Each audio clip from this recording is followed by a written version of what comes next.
Evet, şimdi tekerleğimizi değiştirmek için şu an ben bu taraftaki tekerleğimizi değiştireceğim.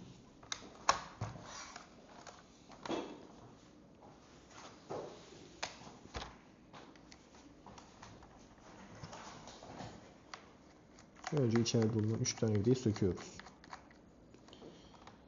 Köşelerde vardır.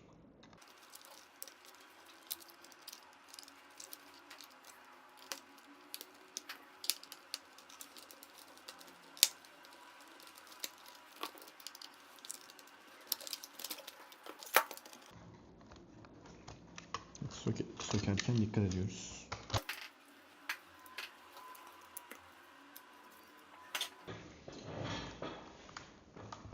Daha sonra yeni tekerleğimizi buradan bu şekilde koyup daha sonra